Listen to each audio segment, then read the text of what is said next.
wanted to get your take, and again, for our viewers to understand, I mean, you are very much a global international firm based in Hong Kong, offices in London and Paris. And so, who better to speak to in terms of what is going on in Europe and also your thoughts on China right now?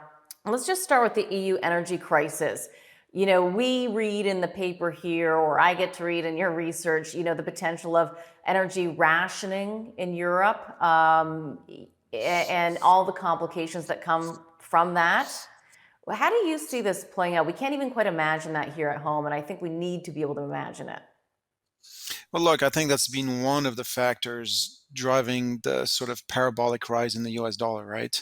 If you think that Europe is going to face a winter indeed of energy rationing, um, then obviously you can't possibly deploy capital in Europe. Energy is one of these core needs that if it's not met, Mm. then you enter into the risk of political crisis, etc. Now, I actually want to believe that Europe will muddle through this, and it'll muddle through in a way that it always has, which is by basically breaking every rule it set for itself before that.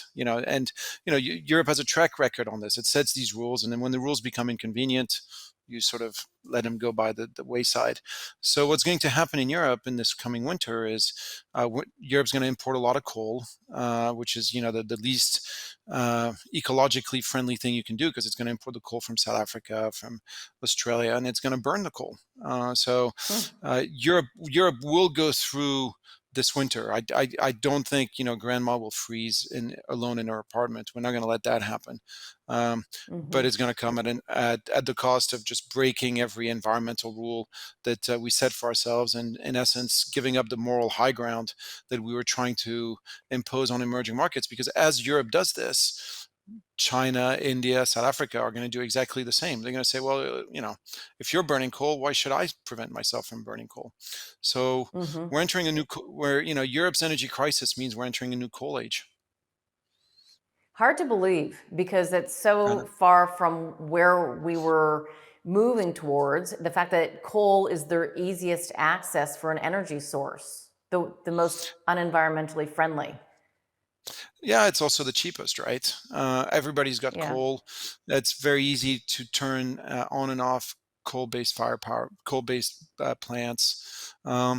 It's easy to transport. You don't need ton of infrastructure, and infrastructure. You can put it on rail wagons and move it around. So it's the default. Yeah. And yes, to your It point, when you go back a year and a half ago, we had COP 2024 at Glasgow, and everybody promising to never use coal again, etc. It's times change, and here we yeah. are.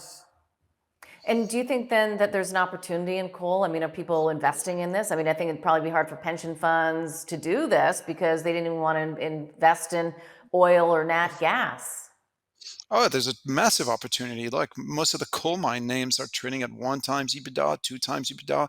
They're trading at dividend yields of 15%. They're buying back their shares. And yes, to your point, the reason they're trading at these levels is nobody can buy them. So governments are going to be changing the rules for the utility companies so that things don't go cold. But they haven't changed the rules. The ESG rules for the money management companies haven't changed.